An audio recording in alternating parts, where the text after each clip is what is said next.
Before we get to today's episode, I want to give thanks to our sponsors. The first sponsor is the Monkey Mashup. There are so many parenting websites, but they all offer general advice or specialize in one area of parenting: pregnancy, breastfeeding. When you're feeling overwhelmed, you probably don't have the time or energy to spend hours on Google or social media to figure out how to get your baby to sleep or how to help your preschooler with separation anxiety. The Monkey Mashup is a space where struggling parents can find the exact help they need, whether it's uplifting articles, a licensed therapist, a baby sleep consultant, or a lactation consultant. You can search for all sorts of professionals available in your area or online, and even see whether they are available by phone, text, email, in-home visits, or virtual in the same search results, so you can find the exact right help for you. Visit themonkeymashup.com today and see how they can help. Again, themonkeymashup.com and see how they can help. Our second sponsor is offering an incredibly useful resource. Do you have a boy between the ages of 2 and 10 who is hurting you, your partner, or his siblings? Maybe he hits or kicks or teases or calls names? He is rigid and easily frustrated when things don't go his way, and you're likely tiptoeing around him or exploding, feeling like the mood of the entire family rests on his mood of the moment.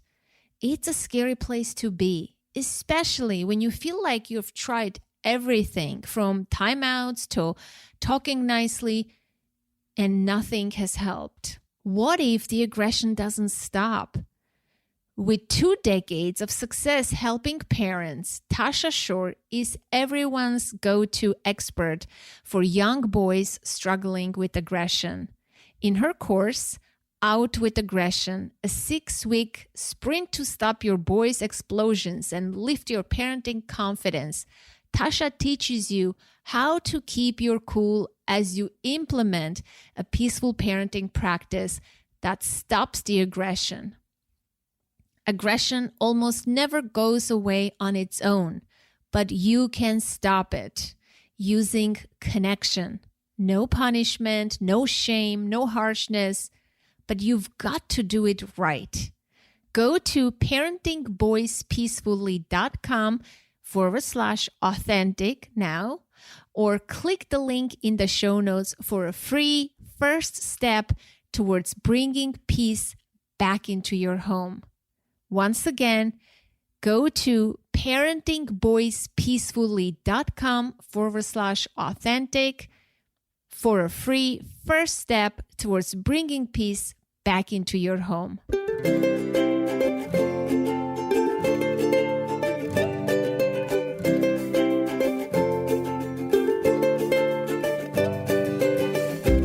I am Anna Seewald, and this is Authentic Parenting, a podcast about personal development in the context of parenting, where I explore how you can find more calm, connection, and joy in parenting through the process of self-discovery and inner growth with a trauma-informed lens. I'm a parent educator, and my mission is to help children by helping parents. The motto of this podcast is raising our children, growing ourselves. Today, the trauma response is never wrong. I was enlivened by today's conversation with Mary Catherine McDonald, aka MC, a research professor and life coach who specializes in psychology of trauma, stress, and resilience. She's been researching, lecturing, and publishing on neuroscience, psychology, and lived experience of trauma and stress since beginning her PhD in 2009. She is passionate about destigmatizing trauma, stress, and mental health issues in general, as well as reframing our understanding of trauma in order to better understand and treat it. It was so refreshing talking to her about trauma. MC is a brave thinker, and I love her views on trauma, triggers, and healing. The definition of trauma she uses is almost poetic. MC is the author of a newly published book called Unbroken, which I highly recommend. We touched on the topic of loss and grief, how we live in a grief-phobic, death-phobic culture, as well as we talked about when traumatic becomes trauma, relating to our traumas without shame, misconceptions about triggers, how traumatic memories are imprinted, some awesome brain science. I absolutely love her really comprehensive explanation. I am positive you'll find it really helpful. She says the trauma response is rooted in strength, not weakness, and that our understanding of trauma today is flawed. MC shares awesome practical tools, some pretty surprising, both top-down and bottom-up tools for regulating the nervous system. Please enjoy. So, MC, what I would love for you to do is to define trauma first. What is trauma for you? And I kind of love your approach to explaining triggers differently, all the misconceptions about triggers, the word itself. I think you have a very fresh take on this understanding of trauma, like little trauma, big T trauma. You have really unique ideas. So I want to start with your definition of trauma first. Yes. Okay. So the definition of trauma, this is when I started studying trauma, I grabbed I was looking for the definition first, of course. So I reached for it in psychology. How are we defining trauma? And found very quickly that there's a lot of debate about what things count as traumatic and what things don't, because the field is trying to define it based on the type of event rather than the effect that the event causes. And so I spent years going back and forth in these debates about which things are traumatic, which things are not. How do we define trauma? And there's a concern on either side that's very valid. If anything counts as trauma, if we just sort of say, okay, it's a free for all, anything can potentially be traumatic, then this runs the risk of stretching the word to meaninglessness. And it also runs the risk of making trauma something that we just have to accept as part of human experience and then stop studying and stop putting funding towards studies. And so that's one side of the scope. The other extreme side, the other argument goes that, if we define this too narrowly, we have a real problem, because clinically we then miss entire populations of people that are dealing with trauma, but are not getting a PTSD diagnosis because what they've been through doesn't count as a traumatic stressor. And in the course of a couple of years, I was going to conferences and, talking to people in the field about this debate. And I started to think, it seems really possible to carve out a middle way in between these two extremes. And the definition that I use, which I've adapted from a clinician named Robert Stolero, is that you have a potential traumatic event anytime you have unbearable emotional experience that lacks a relational home. So again, it's like an equation. If you have an unbearable emotional experience, and then you have a lack of a relational home, a lack of an ability to find someone to help you bear those unbearable emotions, or a group of people, then what is potentially traumatic becomes much more likely to become lasting trauma. Yeah.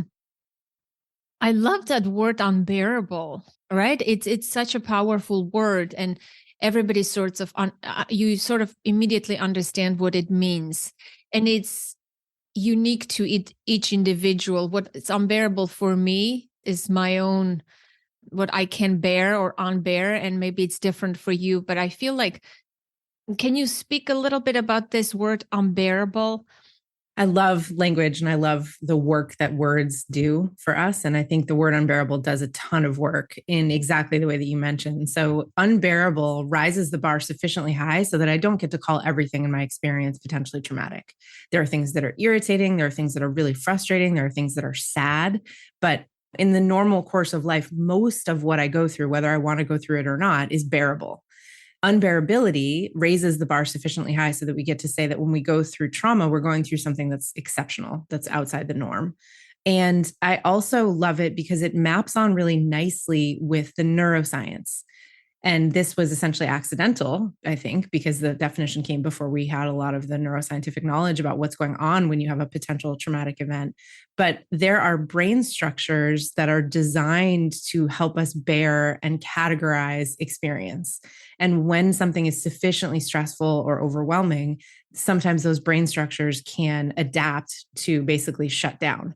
And the reason for that is adaptive. The brain structures are shutting down so that other brain structures that you need are getting more juice and energy. But so we have a very nice correlation between unbearable as like a sort of poetic word that we can relate to and understand our own experience through, and the neuroscience. What's going on in the brain and body is that your system is detecting that there's something significantly dangerous. And so instead of bear it, it goes through these adaptive techniques. Yeah. I love that you're trying to, the subtitle of the book speaks volumes. I think that summarizes your big message of the book. Mm-hmm. The trauma That response is never wrong. is never wrong. And everything that we developed as adaptations and coping mechanisms, we're not broken or defective because of them. In some ways, they helped us survive and live. And now that we're safe and trauma is not happening, we can make a new meaning, reevaluate, and maybe retire those old coping mechanisms and live a new life with new possibilities. Absolutely. Yeah. Yeah, I think that we've really gotten the science wrong. A lot of what I talk about in the very first chapter of the book is the way that the science evolved over time. In the 1800s, when the field of psychology started really delving into trauma, which was called hysteria at that point, there was no knowledge of what was going on in the nervous system, right? We didn't have any access to that. And so there were these hypotheses that when someone was traumatized, there was something really wrong with that person. And we need to be careful because we inherit those definitions and those beliefs.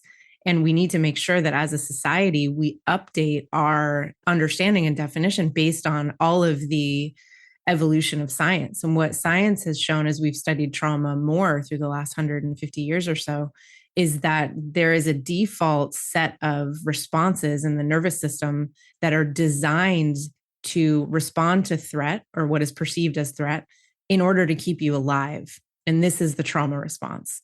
And so it's really important to distinguish between the trauma response that happens in the moment and then the symptoms later, which are the things that cause distress and that we want to change.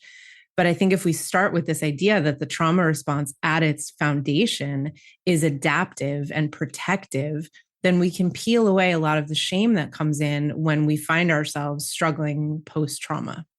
Yeah. It's the body is so intelligent, right? We were designed in this intelligent way.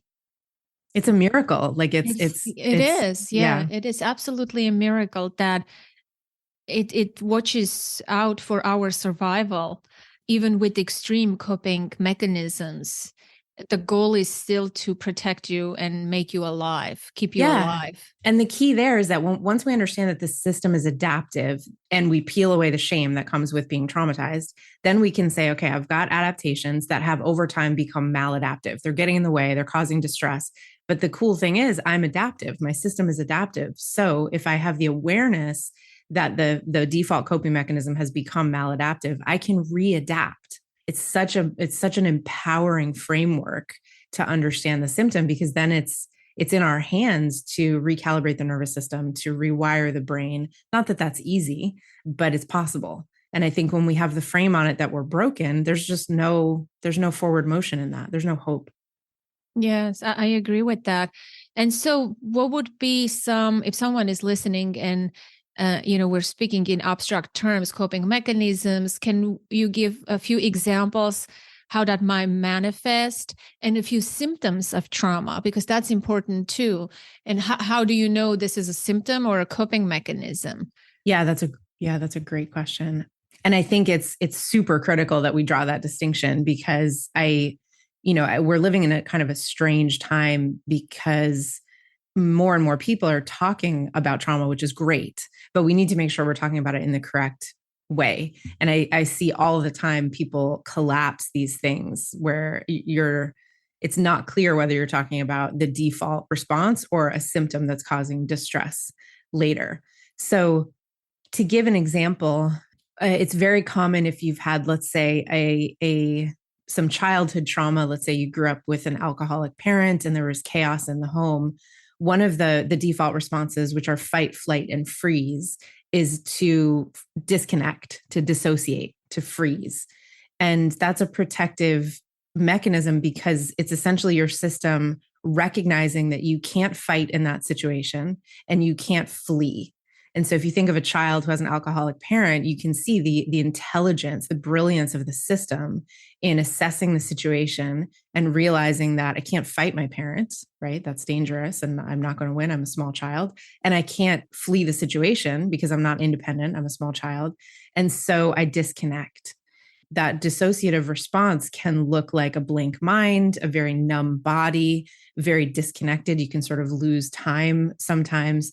And so in the moment, when you have a chaotic parent, that disconnection, that freeze response is taking you out of the situation to protect you from the potential harm and pain and danger.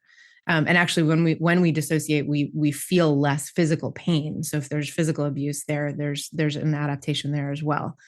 Now, that is a beautiful coping mechanism in a terrible situation that should not happen and is far too common. And what you might see as an adult is that you're at work, for example, and let's say you have a boss that reminds you a little bit of your father in some ways that you haven't even really connected yet.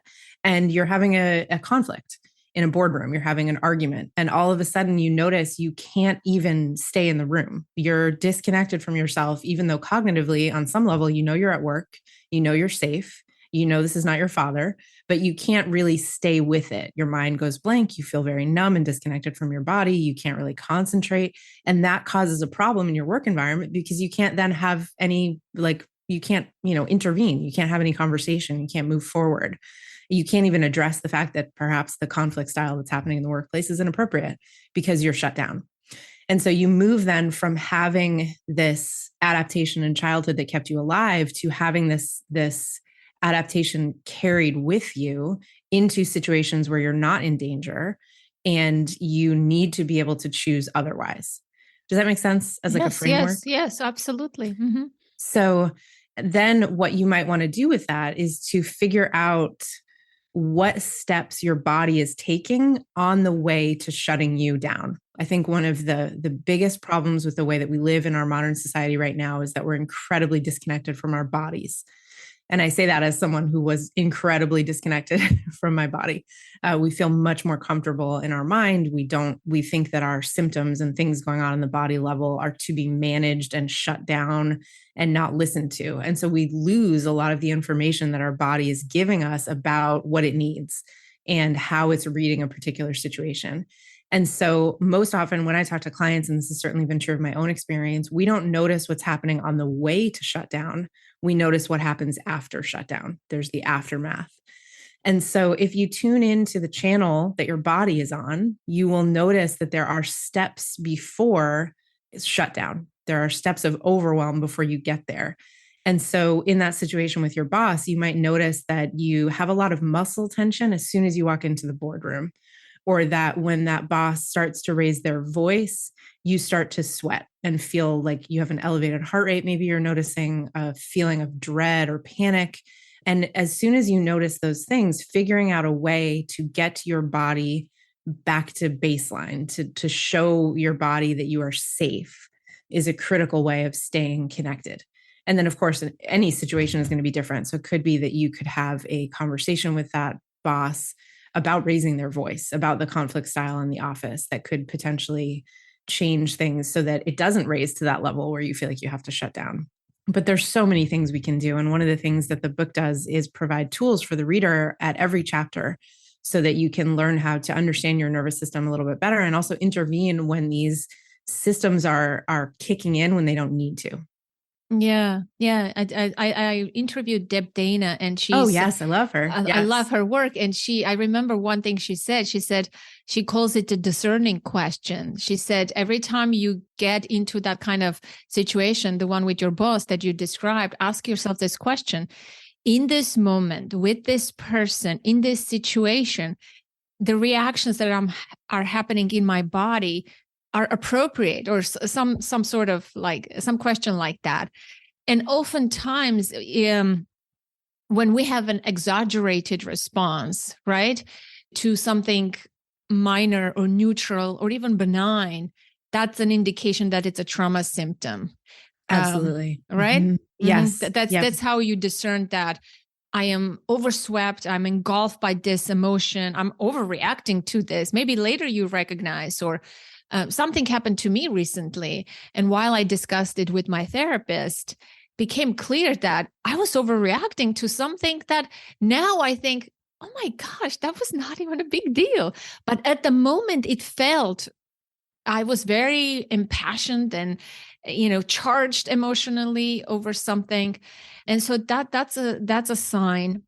I love the language of exaggerated, or like sometimes I use the word outsized. And it's funny that you say that you just had an experience like this, because I had a situation last week with a friend that was pretty benign, little bit of conflict about a work thing we were involved in, but absolutely took me out. And I immediately, without shaming myself, said, okay, we've got some overwhelm that needs to be addressed, because the reaction that I'm having to the situation is outsized.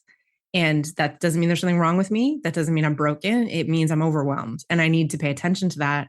And actually, the overwhelm had nothing to do with the situation, but it was like spilling over into these other spaces, which is another thing that happens as well. Yeah, yeah, so true. And this is so applicable for parents and parenting. Yes.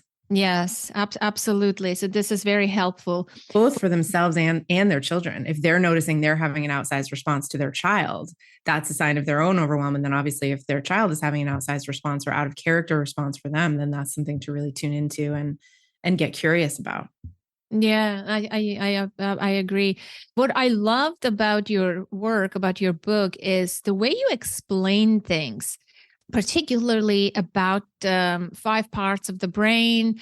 And I'm sure you know what I'm talking about. But what I would love for you to do is explain this narrative content, emotional content, the meaning tags, the filing system of the memory. It's so visual, and it's very helpful the way you explain this. Oh, thank you. I'm a very visual thinker. So for me to understand it, I have to get it to that level to explain it to someone else.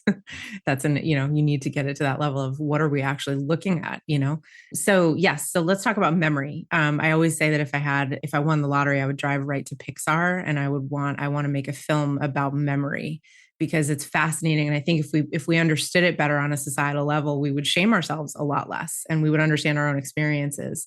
So when you have a normal event happening, basically, if your brain was like a video game, its goal would be homeostasis.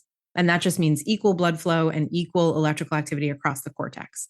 And that state is really hard to stay at, because your brain is interpreting information that's coming from inside your body and from outside in the world all the time. So we're adapting right now as we're having this conversation. We're going back and forth cognitively, but we're also adapting to our environments. Is it warm? Is it hot? How did you sleep last night? Are you hungry? All of these things. And so when you have kind of normal everyday events going on, you have basically full access to all of the parts of your brain. And one of the parts of your brain that's really important is your hippocampus, which is where I imagine this as a file room. And you can imagine I'm imagining little cartoon Pixar little people in the file room. And their job is to organize and categorize all of the experiences that are happening to you so that you can navigate the world safely. And so this comes from evolutionary biology. If you remember that this mushroom is food and this one is poison, you're much more likely to stay alive. So we've adapted these incredible organizational systems in our brain. And so the hippocampus, within about 4 to 24 hours after anything happens, creates a file folder for that event. And the file folder has three things: the narrative content, which is just what is the story of what happened, beginning, middle, and end, coherence. The emotional content, what was the emotion carried with that thing? Was it humor? Was it grief? Was it learning? What's the emotional content in there? And then a set of meaning tags that enables your brain, or those little file guys in the brain, to find the folder and open it when it needs that information. And so we have this incredible file room. And when normal things are happening, you have access to the file room. When you have something significantly overwhelming, and that could be an incredible amount of stress, that could be an immediate threat or danger, or that could be a chronic situation like an abusive relationship, your brain detects that threat and it reprioritizes function across the cortex because it wants you to survive. And so it pulls away energy and blood flow from the file room, because filing is not the most important thing that's happening. Think about an emergency in the office. The first thing that's going to just wait until next week is the filing. You're going to handle the customer or the current situation or the employee, not the filing. And so your brain does the same thing. It adapts to the situation and it says, okay, we need all systems go in our perceptual space, or our fear center needs a lot of blood flow and electrical activity. And so we're going to pull that away from the hippocampus, which is, again, adaptive and amazing. The problem is you lose access to the prefrontal cortex. And so the file room is not operational. The people in the file room are not doing their job at the moment. Or maybe there's two guys in there, but they're not really doing a good job. And so you get a memory file of the event, but the file isn't organized the way that the rest of your memories is organized. And so you have, if you can imagine, a file that has like Post-it notes sticking out of it, and there's like papers that are not in order, and you don't remember what it's for. So there's no meaning tag on it. The meaning tags are, again, how you pull the memory out, chronological order, or this is what this means and why this is relevant at the moment. And so the file guys in the room don't like that. They don't like a disorganized memory file. And so they try to help you by pushing that file front of mind anytime something comes up in your perception that reminds them of that file. And so you've got a pink Post-it note in there that just says stop. And you see the color pink, and the guys in the file room say, oh, here, look at this file. The problem is your fear center has also imprinted that file as danger, because the fear memories that we have are stronger than any other memories. And again, this is adaptive. We should remember what is dangerous. That's in our best interest for survival. And so it says, oh, that pink means danger. Now we are in danger, so let's go off to the races. And so every time your hippocampus tries to push the memory front of mind for you to organize and understand it, your amygdala, your fear center, comes in and says, no, that's dangerous. And then you go back into the same response that you would have had in the moment. And so your body is in the past, your brain is in the past, and your body is in the present. And so you're kind of having to occupy two times at once. And that's very confusing. And you have a stress response in your system, just like you did in the initial event, which prevents then the organization of the file. So does that make sense? It does. It does. I hope it's a lot. And I really liked it. Like I said, it's visual and it's very helpful. In terms of parenting, it is, I just want to make a note that, your brain remembers the dangerous situations and files those, right? But also dangerous people, that when you don't feel safe with the person, with your parent. And this is why a lot of people who had relational trauma, they don't trust other people. They have fears of other people. I want people to understand themselves better, that there is a reason for this, because you've been hurt in relationships, and now your brain, even though you may be safe with this boyfriend or in this situation, something may come from the past. The body keeps the score. I was going to say, it's such a nice way of saying it. It is. I love that. That work changed my life. The other thing I think that is so helpful to understand is that when we haven't processed trauma, the wrong people can feel like home. And so if you had a chaotic parent growing up, chaos feels familiar. And so you can end up sort of drawn to people or in situations that to other people might seem unacceptable, but to you feel like home. And we shame ourselves a lot for this kind of repetition that we do, but it again completely makes sense when we look at what's going on in the brain.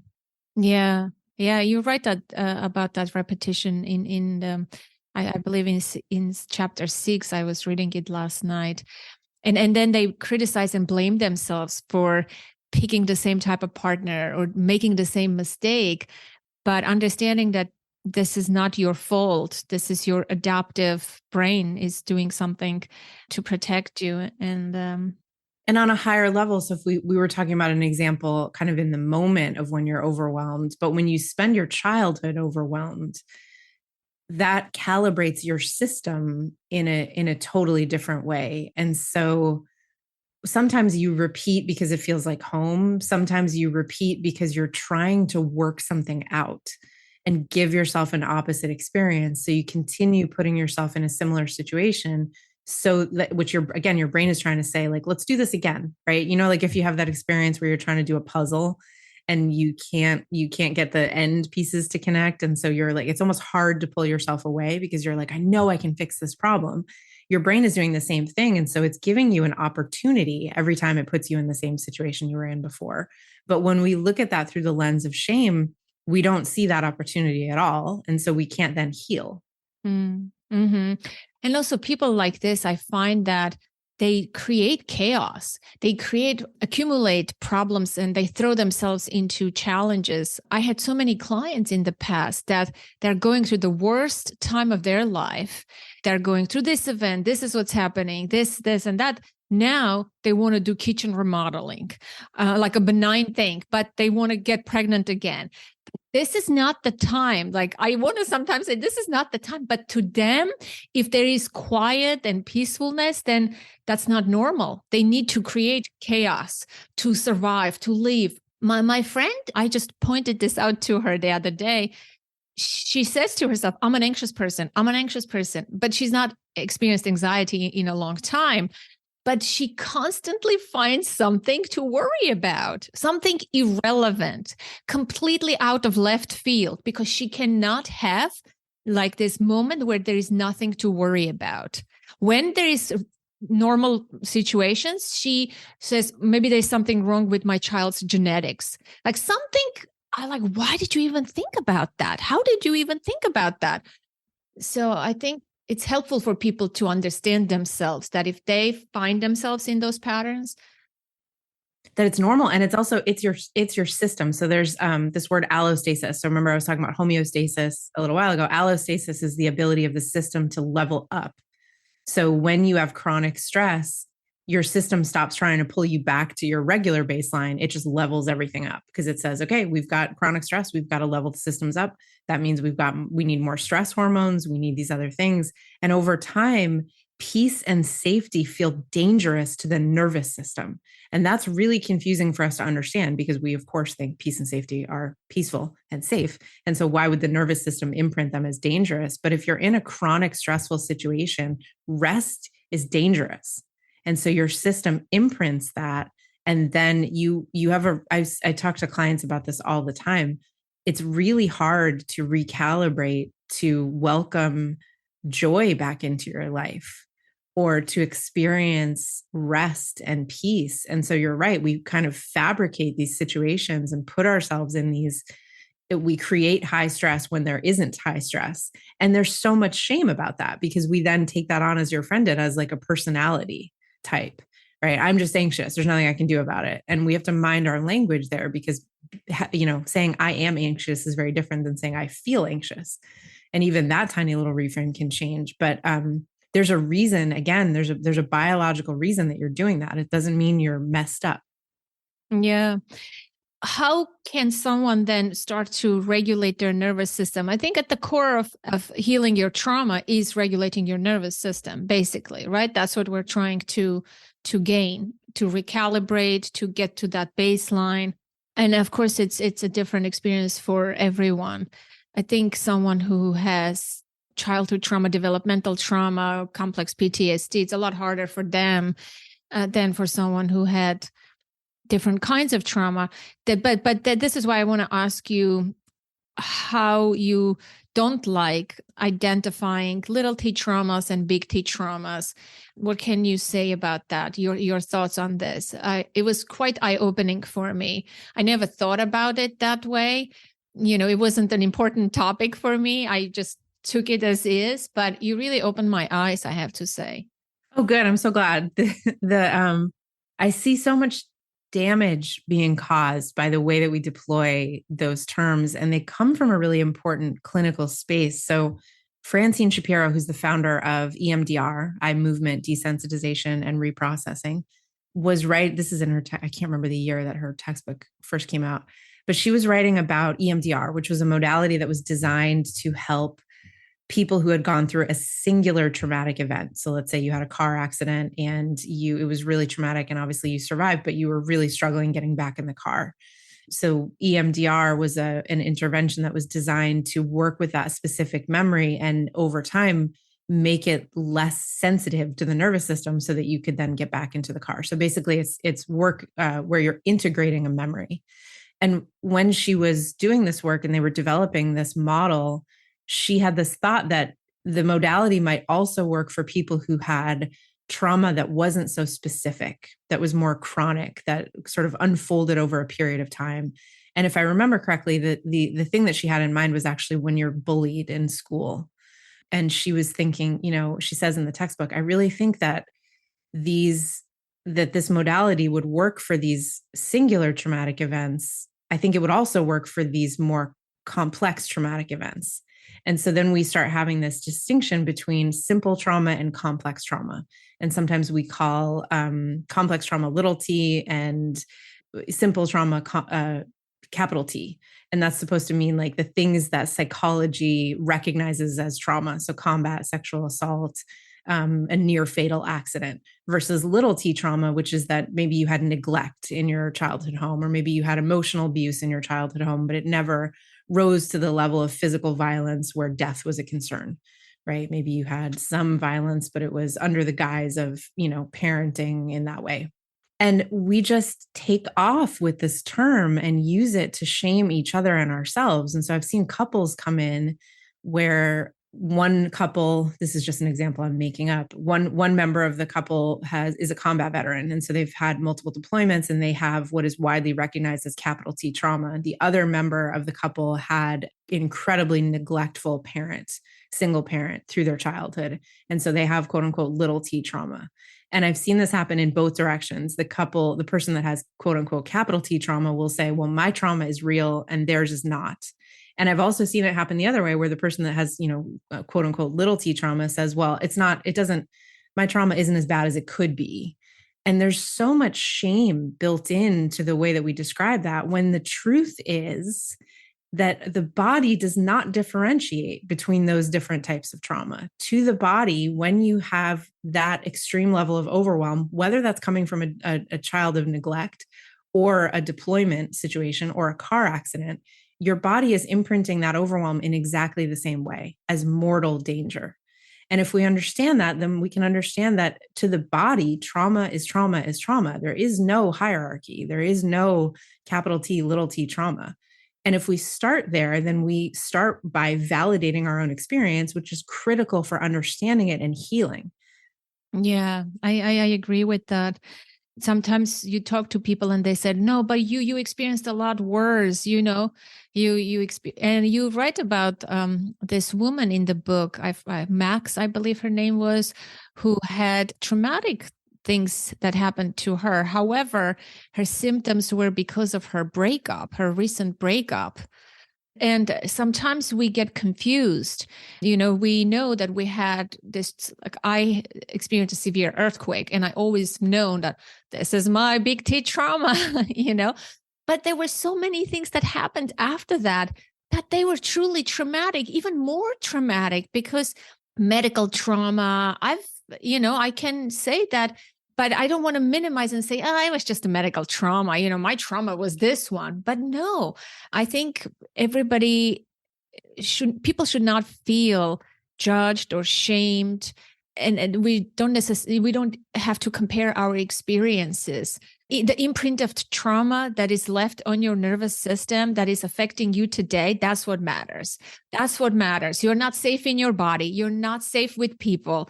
That's what matters. Whatever caused that, you were not weak, you know, oh, breakup is a small thing. No, it affected you. Yep, absolutely. And in a way that was shattering and worth bringing out into the light. That was grace actually in the book. So in the book, I use composite stories, which are not a single individual person's story, but kind of pieces of different clients that I've worked with over the years. And in Grace's story, she had a job that was widely considered to be traumatic. She was a first responder. She was witness to other people's trauma all the time and intervening on their behalf. And she was diagnosed with PTSD and found that she couldn't really find anyone who could thoroughly enough explain that to her. And which is why she came to me. And I just kept thinking, when you talk about work, you light up. It doesn't feel to me like the thing that is causing distress. And she would mention this breakup in passing and kind of just say, that's dumb. I don't want to talk about that. And finally, after a couple of sessions, I was like, let's actually dig in there. Can you tell me a little bit more about what happened? She's like, it's dumb. It's just a stupid breakup, blah, blah, blah.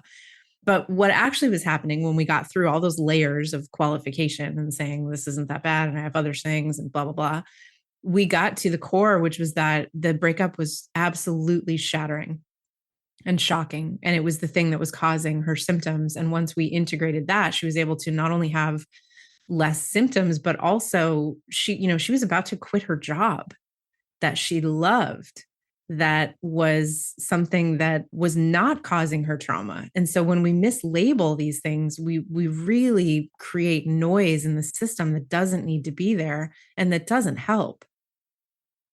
Wow. That's very powerful. You also write about triggers, and I love that part too. I'm wondering if you can share misconceptions about triggers. There's so many.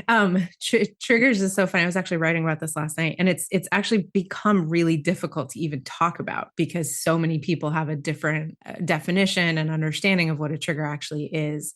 So a trigger originally was supposed to refer to this experience that we were talking about before, where you have a disorganized memory file that the little file dudes in your hippocampus recognize as disorganized, and they recognize something in your perception that reminds them of that folder. So they toss it front of mind for you to organize. And then unfortunately, your brain recognizes that as danger and it sets you into a trauma response when it's a benign situation. And so that's what's going on when you have a trigger. It's a real neurobiological thing that's supposed to capture this very strange experience of being in two times at once. You're here in the present, you're at work, everyone's expecting you to be here in the present, and yet your body is also in this previous time. And instead of keeping that definition and sort of guarding it and saving it for these really unique memory situations, we have just done all sorts of weird things with the word. And so we use trigger to mean anytime I'm having an emotion that I don't feel like having. Right. So someone cuts me off in traffic and I kind of ruins my mood and now I'm triggered, or someone has a different political view than me and they're putting it on Facebook and now I'm triggered, meaning I'm angry or I'm irritated. Or, I was walking around the department store and my wedding song came on and it was 3 months after I got divorced and now I'm triggered and I'm crying. Well, okay, maybe that's just grief, right? Like we are doing ourselves a real disservice when we put everything in this bucket. So I think the first misconception is about the definition. The second, and this comes from the incorrect definition, the second misconception is that when we have a trigger, what that means, what it signals is that we should avoid that whenever we can, whenever possible. There's something that we should avoid. If you're triggered by differing political views, you should avoid them. If you're triggered by that particular song in the department store, you should avoid department stores. And what's actually true is that if you go back to what's happening in the brain, a trigger is a sign that something needs to be integrated. A trigger is a sign that something needs to be worked on. And of course, you want to do that in a way that's safe and feels okay for your nervous system, but it's not a signal that you should avoid something forever and ever. And I also I'm seeing this increasingly with couples, this other misconception that if I have a trigger and we are in relation to each other, my trigger determines the course of the relationship.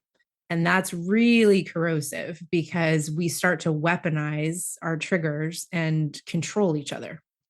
And I know that sounds extreme, but it happens a lot. I've noticed that too. Yes. Yeah. Mm-hmm. How do you see that come through? In couples, exactly like what you're saying, and they use it as a way to control. They weaponize it, and you sort of use it as a crutch. You sort of stay in that victim mentality, and when you say I am triggered, then you lose all power to do something about the situation. Then you victimize yourself and you don't see a possibility for doing anything, and you're blaming sort of the other person or placing the responsibility on the other person.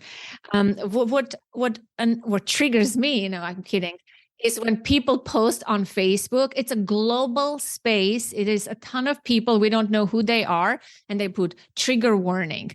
And even in the podcast, sometimes it has happened. I have covered topics that somebody would contact me and said, I was triggered by this thing that was shared in the podcast. Well, I don't know who gets triggered. I don't know you. I don't know your story. Like, I didn't do that intentionally. And, what can you say about this thing? I am against putting trigger warnings to things. I think we should navigate the world at our own risk and know that there's always going to be triggers. Oh my gosh, 1,000%. And I think if we look at triggers as information, then we stop like feeling like we have to avoid them. Another critical misconception that comes through is that we are always conscious of our triggers. Often there's no cognitive recognition about why we're feeling anxious. We just feel it. And so this idea that like we have conscious awareness and can talk about all of our triggers is really, really wrong. And so that's important to recognize as well, because there are really fascinating case studies. There's one in Abram Gardner's work where there was a helicopter pilot who, and this was, I think, after maybe World War II, who his helicopter was shot down, and he had no psychiatric symptoms that would count as at the time, but he kept fainting at really odd times. And this was a young, healthy man who had no cardiovascular issues at all. But he would get up in the middle of the night to go to the bathroom and faint on the floor, or he would climb up the stairs to his apartment and faint, or he'd be in an elevator and faint. And so the doctors couldn't figure out what was going on. So they sent him to Gardner and said, it's got to be psychiatric. There's something happening in your psyche. And the guy was really resistant to that. He was like, I don't have any shell shock. That's what it was called at the time. I don't have any trauma. I'm fine with my deployment. And Gardner said, hold on, let's talk about the most extreme thing that happened on deployment. And he's like, well, my helicopter got shot down, whatever, not a big deal. And Gardner said, hold on, let's talk about that a little bit more. And over the course of the telling, the man told Gardner that he had actually fainted in the helicopter as the helicopter was falling through the sky, which is likely why he survived, because when you faint, you go limp. And when you hit something at high impact, if you're limp, you're a lot more likely to survive. And so his body was interpreting blood pressure fluctuations as threat and taking him out. So anytime his blood pressure, so if you get up in the middle of the night to stand up, your blood pressure goes way down and you might faint, or if you go up a flight of stairs, or if you're in an elevator. So like there's no way to be conscious of that trigger that was very real and taking him out. So there's that piece. So that's a long kind of thing of saying that we need to have much more open idea of what might be triggering us, which I think we can have if we tune into what's going on in our body and how we're responding to it. About trigger warnings, I actually got in trouble very early in my academic career for coming out against trigger warnings, because when I was writing, it was the kind of the very beginning of everyone using trigger warnings in university settings. And to me, because of everything we've just talked about triggers, trigger warning actually is counter to healing in many, many ways. And so let's say I'm teaching a class on trauma, which, if it's on trauma, there's going to be things that you maybe recognize, and, the same way as this podcast. It is a trauma-informed podcast. Exactly. So when you tune in, you're going to be triggered. You're going to hear about loss. You're going to cry. This is a sensitive topic. The trigger warning already comes implicit with it. Right, exactly, exactly. But then further, if someone somehow missed that, it's right in the description of your podcast that it's trauma informed. But if someone somehow missed that and they come in and they listen and they hear something about loss and it makes them feel a thing, there's a real disconnect between, so what they should be learning is, wow, there's something inside of me that is coming up that needs to be looked at. And I need to find a safe place. I need to find a relational home so that I can do that.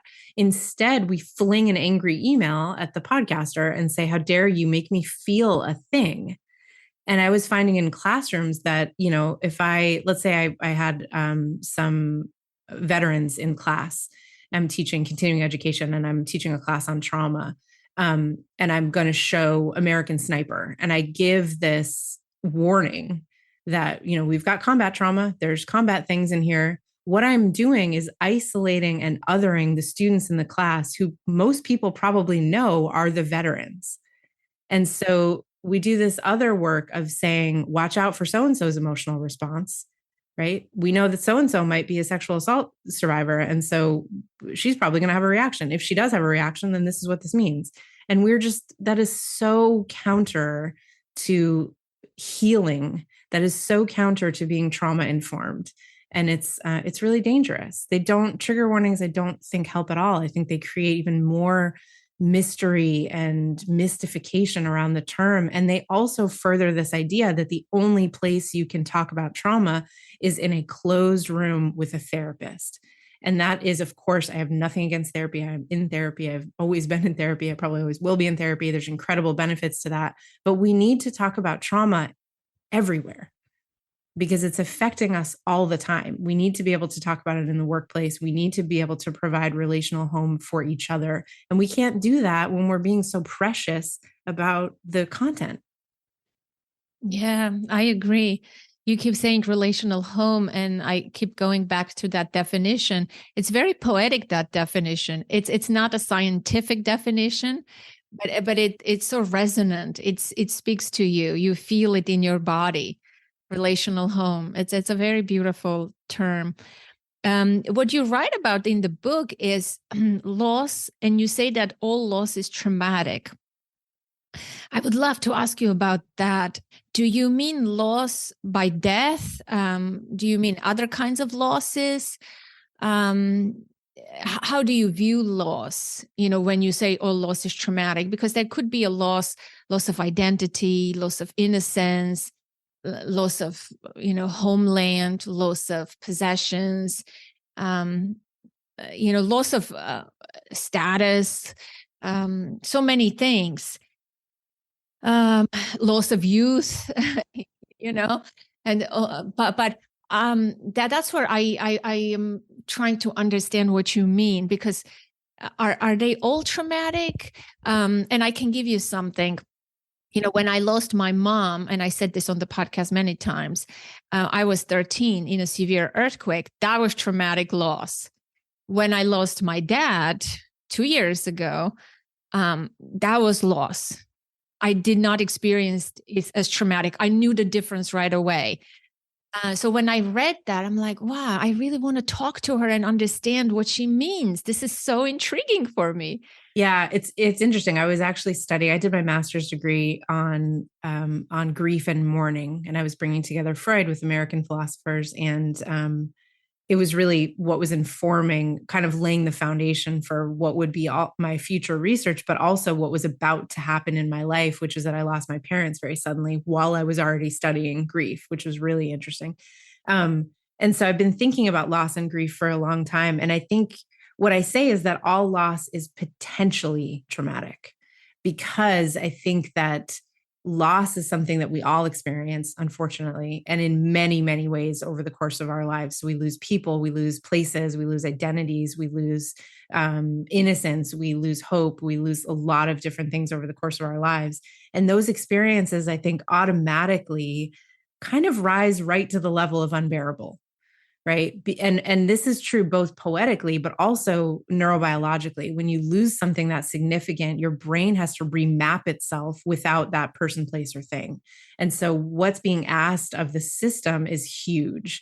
And so I think there are many cases in which a potential trauma does not become lasting trauma because of the context, meaning the situations, right? So losing your mother in an earthquake is obviously a very different and unique situation than losing your father in a more sort of normal, quote unquote, normal way. And so in that case, you might have been able to find also it might have been a lot easier to find a relational home with that loss, both within yourself and in society. And you can find a relational home within yourself because you've been through loss before. And so you are a better advocate for yourself. You're more compassionate with the waves of emotion that come because you've had a whole life of grief. So there's that, but also that death might, because it wasn't so sudden and because it kind of maps onto other people's experience more readily, you might have been able to find people to help you handle that overwhelm much more frequently than when you were 13. And number one, probably didn't have a lot of language yet, right? Just because of where the brain is developmentally to really express what you were feeling. And then also to find peers who had lost a mother and also who had lost a mother in such the word rupture is coming up, like such a sudden, extreme way. And so I think, if when you look at the context of the situation and you also look at yourself in that context, those pieces matter a lot when it comes to whether something is going to become lasting trauma or whether it's going to be able to be integrated relatively quickly, which doesn't mean it isn't painful, of course. But I don't know if that resonates with your experience. Yes, it does. It does. No, my father's death was a sudden death, and your story resonates with mine because, like your dad, my dad also had late stage colon cancer that he was not aware of, and in one day basically he died, but he got COVID, so it was very shocking and surprising, 75, and it just, like you said, it alters your view of everything. You reorganize all the files in your brain, your life, and like you, I started having panic attacks for the first time in my life. And I listened to your story and was like, wow, like this is so similar to mine, how it affected her, how I dismissed it, but how it affected me deeply. And yeah. Do you feel like it, like so if you had the loss of your mother, were you doing like comparative work when you lost your father of like, well, this is super sudden and shocking, but it's not, he was 75. I'm not 13, right? No, was there any of that? It was a lot more impactful in the meaning area for me, because as an adult now I understand more, and it brought up a lot of my own mortality came into the forefront of my mind, and because I don't have elders left, I'm basically a parentless child, but not a child anymore. It brought up this deep vulnerability of being alone in the world and looking ahead and having nothing in my back to protect me. So that extreme vulnerability was very shocking. Like, I think once you become aware of that you are next, you're not a kid, you're not innocent, you're not that. And I think only people who have experienced that can relate to it. I mean, of course, we're always vulnerable as human beings, right? But that's a different kind of vulnerability that I felt so significantly compared to the earthquake experience. In the earthquake experience, I was a kid, I didn't know much, and there were people who were supportive and helpful. The emotional content was heavy and a lot, but in this case, I think the meaning, when you said the meaning tag, that was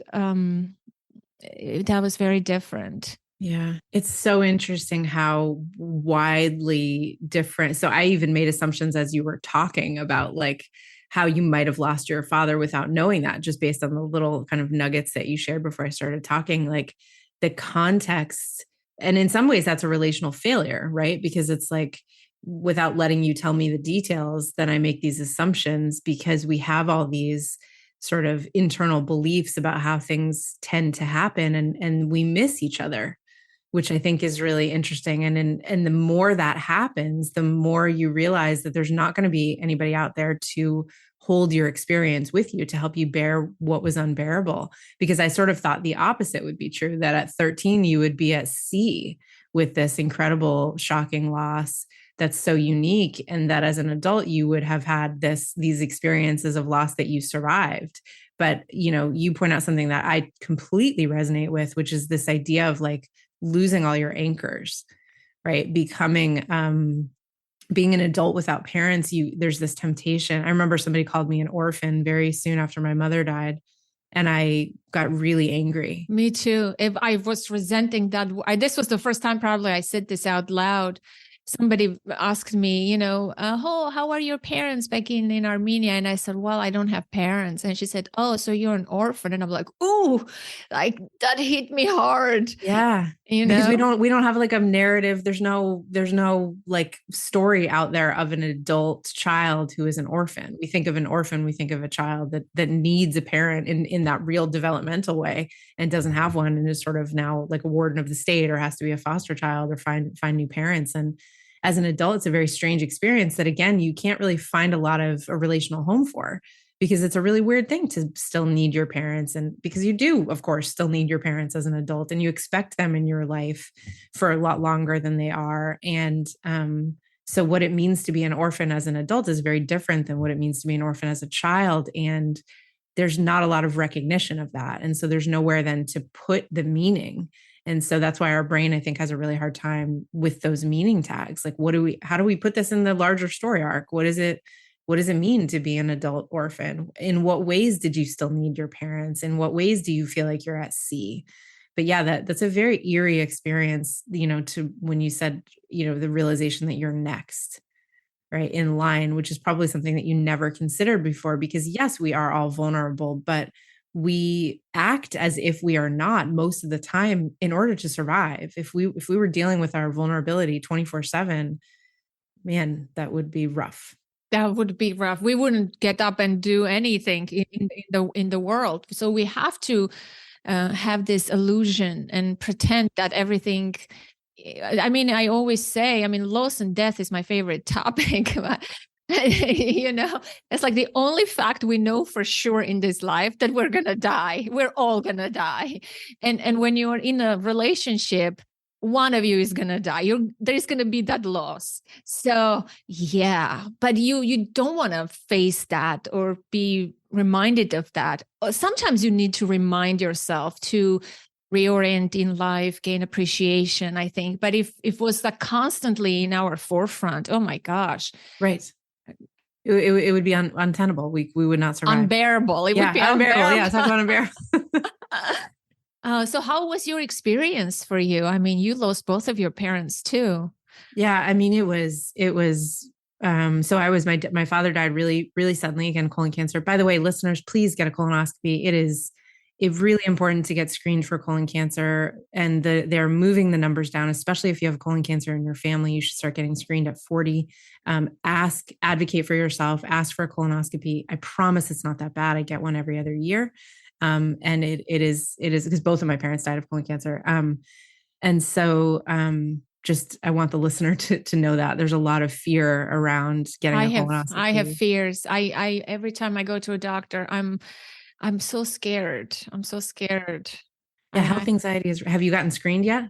No, I'm at my anxiety is around the anesthesia part of it. Oh yeah, I'm afraid to lose control and become unconscious. This is my biggest fear. It's actually kind of lovely. It's a very caretaking experience. If you've never been under anesthesia, they take very good care of you on your way. They tell you exactly what's going to happen, and then it happens exactly as it happens. And there's no perception of losing control. It's like someone turns a light switch, and then someone turns a light switch, and you're back. I'm having a reaction now. I know. Like, it is so scary. It's so scary. It's so scary. But it's if you can look at it as kind of like a neat experience, like an adventure. I know that sounds crazy. You can reframe. We can talk more about that. Yeah. But thank you for that PSA. I think it's vital and necessary. Yeah. Yeah. And colon cancer is very treatable if you catch it early. And so it's really important to get screened. But my experience was, I had grown up and developed a set of coping mechanisms based on the house that I grew up in. And those looked like controlling your emotions and compartmentalizing. and keeping your emotions under the surface, dealing with them on your own and not, expressing them outwardly, which was really, I wasn't really good at that as a kid because I was I was very sensitive, very feeling kid. And so that was a real struggle. But by the time I was in my 20s, I had gotten a lot better at that. And that was a coping, set of mechanisms that helped me survive my childhood and young adulthood. And then when my father died, those coping mechanisms collapsed because it came through as panic that was getting in the way of work. And I really had to restructure my entire identity. That sounds extreme, but I went right into therapy about 6 months after my father died. I'm still in therapy. And a lot of it was about, and still is about, relearning how to be in the world, which is a huge task. And so I'm really grateful that I had been in therapy. My mother died shortly after my father, and that I already had a very solid, trusting therapeutic relationship at the time and was able to navigate that in a much different way than I navigated the loss of my father. Because I was already building up these new coping mechanisms. But I think I spent many years just sort of like only half conscious, because there was just so much grieving to kind of wade through. And there's so much expected of you because we live in a grief phobic society. So people think, 2 weeks go by, you have the funeral, you move on with your life. You're expected to be back at work and to be functional in relationship and to be just as you were. And underneath that, all the structures are crumbling. And for me, because of the nature of the deaths and the succession and all of that, and also my coping techniques, I didn't know what to believe in anymore. I didn't know what anything meant. And so I really felt like, I had been drawing this map of the world and someone came in and just tore it apart or it shattered. And I had to put it back together and figure out where I was going, where I had been, and how to do that. And it's been a lifelong process. And I say that because I think it's actually a fascinating, wonderful experience to continue to meet yourself and grow. And I think we have the wrong frame on it when we think we should go to therapy for like 3 weeks and be done with the thing, right? Of course, there are situations where you can have a quick intervention and stuff like that. But the path of meeting yourself, whether you're in therapy or not, is lifelong, and it should be. Yeah, because new things are happening and your worldview is shifting. You're redesigning or changing that map again and again and updating. Otherwise, you won't be living then your life, right? You would be stuck and stagnant. And yeah, it's a dynamic process. Yeah, I completely agree with that. To wrap this up here, I mean, I love chatting with you. You highlight so many wonderful tools in the book and some unexpected ones.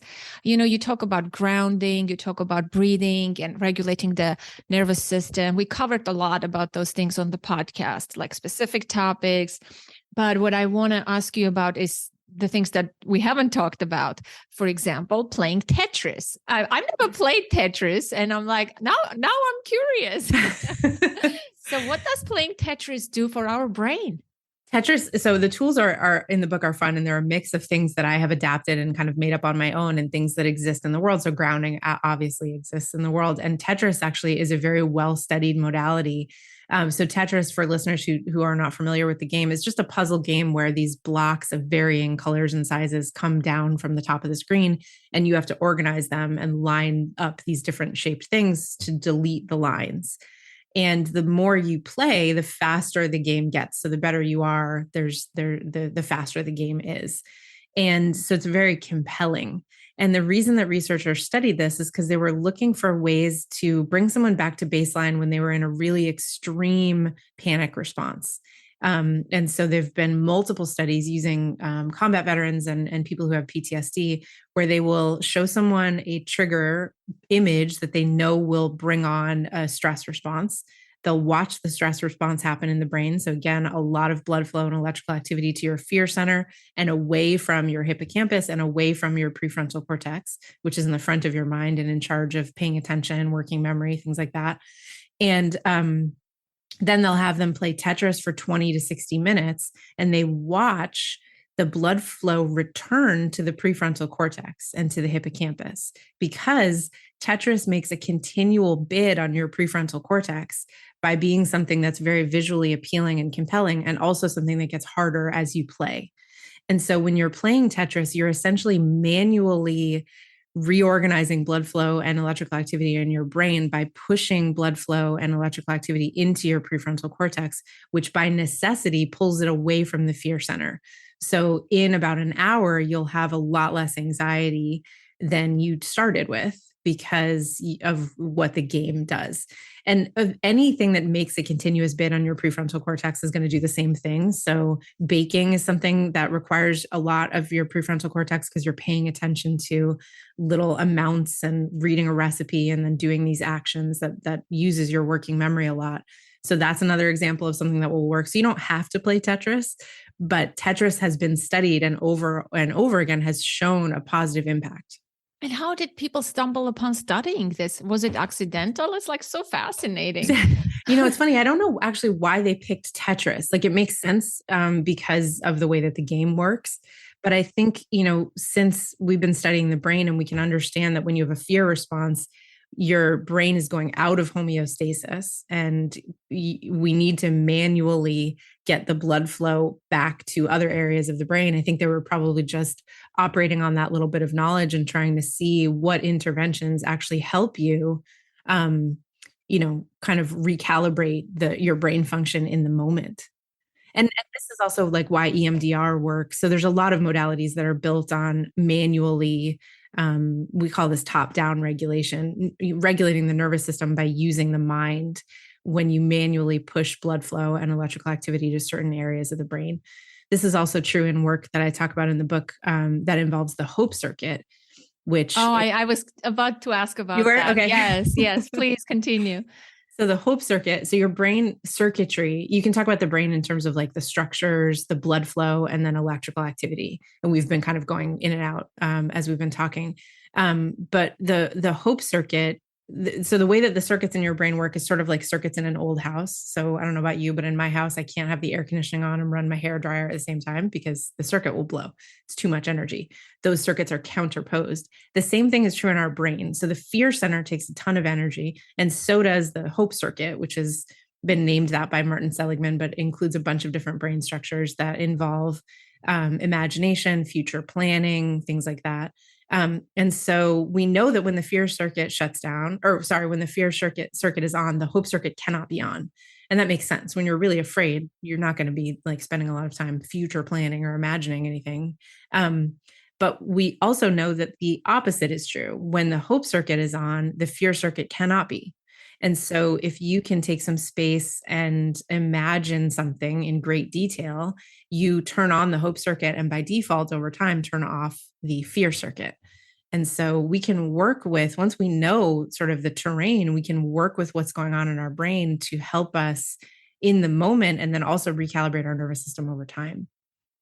Yeah, I really love that. And during the earthquake, when everything was shattered and there was nothing, that's what I think kept me alive. I used to envision a better life. I used to just imagine.